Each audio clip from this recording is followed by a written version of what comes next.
Getting ready to open up a series against the Kansas City Royals, and they are trying to snap a 9-game losing streak, longest in the Terry Francona era, managing the Indians.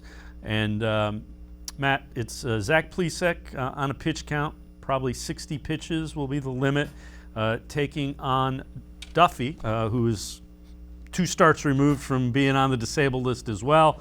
But the fact that the Indians are putting Zach Plesac with a 60 pitch count shows you just where this rotation is. They don't have the horses right now.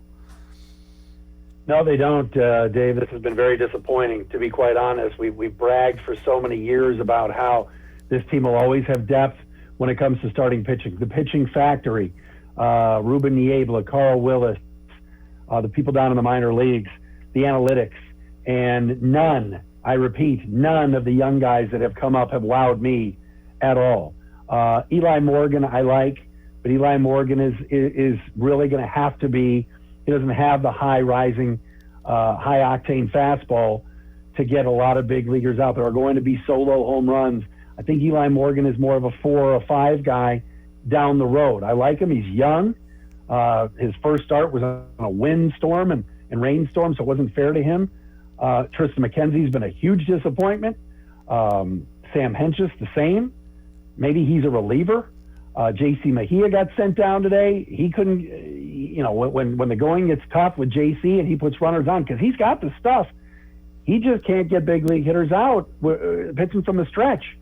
It's a problem. And you'd figure 1 or 2 of those guys would at least give you 4 or 5 innings a start, and we could weather this storm, and it just does not happen. No, and they've tried everything.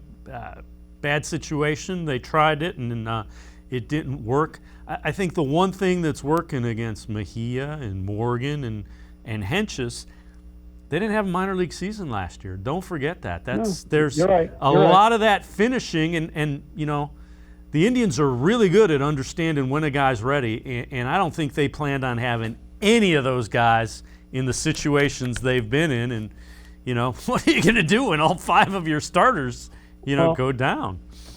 Well, and the other thing, too, is, Dave, Logan Allen pitched so well in the spring, and they thought he was ready, and he's been a disaster.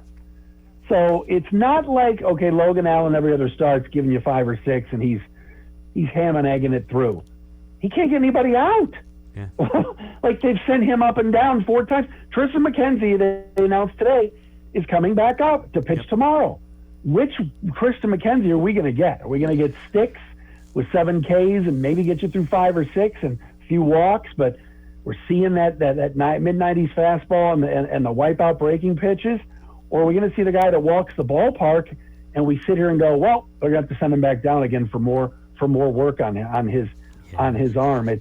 It's you'd figure one of these guys, somebody would step up. Me personally, I like what Cal Quantrill is doing. I see something there, but he's 25, 26. He's not as young as these guys, and Cal's going to stay in the rotation regardless. They need him. He's got a little bit more seasoning, a little bit more tread on his tires, but it's definitely disappointing. And it also doesn't help, too, David, when the bats are ice cold again. Yep.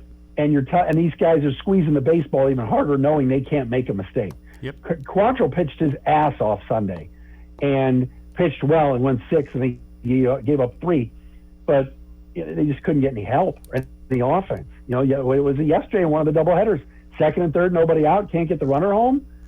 Come on. I mean, Bradley Zimmer, why is he on this team? There's not just holes in the staff. There's some holes out in the field too. Yeah, without question. And the problem is help is, it's probably high A. It's a couple years away, and it doesn't make sense to trade pieces off because your pitching at the front end is not dominant enough to go deep into the playoffs with this offense. No, but I'll say this. I think that the help is going to be the cavalry's coming, but you're right. Some of those guys we could see next year. Mm-hmm. Nolan Jones, Tyler Freeman. If Tyler Freeman can get healthy at Akron and continue his pace. Oscar Gonzalez all of a sudden is a name to watch. 23-year-old free swinger that has a little bit of Harold Ramirez in him, but much more power. So some guys are coming, but unfortunately, we're seeing, right, like what you said, middling starting pitching prospects that they thought they could develop that have not turned out yet. And again, they're very young. I think Sam Hentges is going to be a lights-out left-handed reliever. I don't think he's going to be a starter. I'm very hopeful that J.C. Mejia with experience could be a 3 or a 4. But, you know, the higher-end guys, it's going to be, like you said, it's going to be a little bit of a while. And, you know, the Tyler Freemans, George Valera, Rocchio, guys like that. You know, Nolan Jones, hopefully. But, man, how disappointing is it to watch Daniel Johnson play?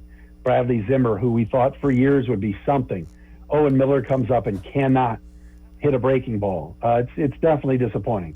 The one guy that's been good and that has come up and really shown something is Bobby Bradley. He's been pretty good. Yeah,